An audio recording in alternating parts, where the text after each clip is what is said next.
সম্মানিত দর্শক, আসসালামু আলাইকুম। এখানে আন্তর্জাতিক সংবাদে যুক্ত হওয়ার জন্য আপনাকে অসংখ্য ধন্যবাদ জানিয়ে দিচ্ছি আমাদের হাতে থাকা সর্বশেষ আপডেট। দিল্লির চোখ রাঙানি তারেক রহমানের ডাইরেক্ট অ্যাটাক। $2.2 বিলিয়ন যুদ্ধবিমান, অ্যাটাক হেলিকপ্টার, ড্রোন যুক্ত করছে তারেক রহমান। বাংলাদেশের সামরিক সক্ষমতা বাড়াতে ইতিহাসের অন্যতম বড় প্রতিরক্ষা ক্রয় পরিকল্পনা নেওয়া হয়েছে। 2026-27 অর্থবছরের বাজেটে শুধুমাত্র সামরিক সরঞ্জাম ও আধুনিক যুদ্ধ প্রযুক্তি কেনার জন্য প্রায় $2.2 বিলিয়ন বা 27,000 কোটি টাকার বরাদ্দের সুপারিশ করেছে প্রতিরক্ষা মন্ত্রণালয়। সংশ্লিষ্ট সূত্রগুলো বলছে, এটি প্রতিরক্ষা মন্ত্রণালয়ের পূর্ণাঙ্গ বাজেট নয়, বরং আলাদা বাজেট, যার মূল লক্ষ্য নতুন অস্ত্র, যুদ্ধবিমান, ড্রোন, আকাশ প্রতিরক্ষা ব্যবস্থা এবং আধুনিক সামরিক প্রযুক্তি সংগ্রহ। অর্থাৎ বেতন ভাতা, লজিস্টিক বা প্রশাসনিক ব্যয় এই বরাদ্দের অন্তর্ভুক্ত নয়। ডিফেন্স কেয়ার সবচেয়ে বড় বরাদ্দ রাখা হয়েছে বাংলাদেশ বিমান বাহিনীর জন্য। বিমান বাহিনীর আধুনিকায়নের প্রায় 12,232 কোটি টাকার পরিকল্পনায় মাল্টিরোল যুদ্ধবিমান, অ্যাটাক হেলিকপ্টার, ভিআইপি পরিবহন হেলিকপ্টার, আধুনিক ইউএভি ও combat drone, anti drone system, long range radar এবং উন্নত MSAM এয়ার ডিফেন্স সিস্টেম কেনার কথা উল্লেখ করা হয়েছে। প্রস্তাবে বলা হয়েছে, রাডার সংযুক্ত আধুনিক যুদ্ধবিমান ও এয়ার ডিফেন্স সিস্টেম দেশের সার্বভৌমত্ব রক্ষায় বড় ভূমিকা পালন করবে। একই সঙ্গে দক্ষ পাইলট, প্রকৌশলী এবং টেকনিশিয়ান তৈরির মাধ্যমে বিমান বাহিনীকে ধাপে ধাপে স্বনির্ভর করার পরিকল্পনা রয়েছে। অন্যদিকে সেনাবাহিনীর জন্য প্রায় 9,900 কোটি টাকার প্রস্তাব রাখা হয়েছে। এই অর্থ দিয়ে আধুনিক অস্ত্র, গোলাবারুদ ও উন্নত সামরিক সরঞ্জাম কেনা হবে। পাশাপাশি দেশীয় প্রতিরক্ষা শিল্প গড়ে তুলতে অতিরিক্ত 1,547 কোটি টাকার বরাদ্দের প্রস্তাব নেওয়া হয়েছে।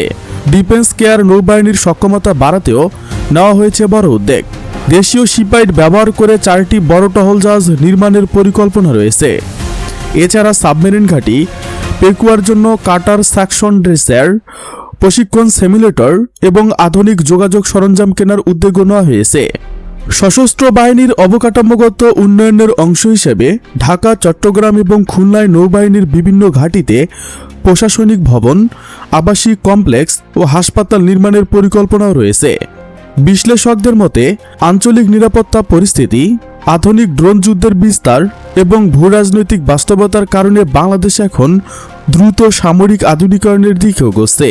সাম্প্রতিক সময়ে যুক্তরাষ্ট্র, তুরস্ক, চীন ও পাকিস্তানের সঙ্গে প্রতিরক্ষা সহযোগিতা বৃদ্ধির আলোচনাও এই পরিকল্পনাকে আরও গুরুত্বপূর্ণ করে তুলেছে।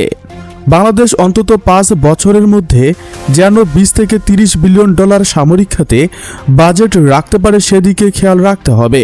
কেননা আমাদের 3 দিকে শকুনের নজরকে প্রতিহত করার জন্য, দেশের সম্পদ, মানুষের জানমাল নিরাপত্তার জন্য সামরিক বাজেটের বিকল্প নেই।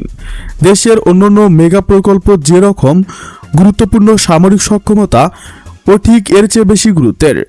আলহামদুলিল্লাহ, মাননীয় প্রধানমন্ত্রী বিএনপি সরকারকে অনেক অনেক ধন্যবাদ। 18 কোটি জনগণের পক্ষে থেকে আমরা সবাই খুশি চীনের সঙ্গে, এবং তুরস্কের ফাইটার জেট কিনতে হবে। বাংলাদেশ প্রতিরক্ষা মন্ত্রণালয়ে যারা বসে আছে তাদের এখন ঘুম ভাঙেনি।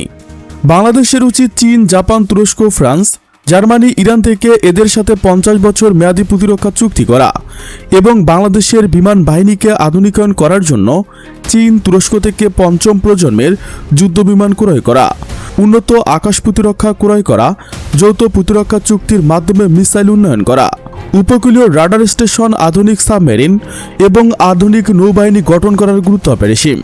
ড্রোনবাহী ক্যারিয়ার নির্মাণ করতে হবে 2 থেকে 3 ধাপে। 5 থেকে 6 স্কোয়াড্রন তুরস্কের 5ম প্রজন্মের কান যুদ্ধবিমান, যা চীন থেকে 35 যুদ্ধবিমান ক্রয় করা হয়। আধুনিক ট্যাগ রাইফেল তুরস্ক থেকে বাইরাক্তার TB2 ড্রোন ক্রয় করা এবং আকেনজি ড্রোন ক্রয় করা। সেনাবাহিনী, নৌবাহিনী, বিমান বাহিনী, বাংলাদেশ বর্ডার গার্ড আধুনিক সমরাস্ত্র ক্রয় করার জন্য যে কোনো পরিস্থিতি মোকাবেলা করতে পারে। বিমান বাহিনীর জন্য মিনিমাম 200টি হেলিকপ্টার ক্রয় করা। বাংলাদেশের সামরিক শক্তি বৃদ্ধি করতে হবে যে কোনো মূল্যে। যুদ্ধ পরিস্থিতি হলে নিজেদের সমরাস্ত্র যেন নিজেরাই তৈরি করতে পারে, এই প্রযুক্তি আয়ত্ত করতে হবে। যুদ্ধের সময় যেন অন্যের দেশের কাছে হাত পাততে না হয়।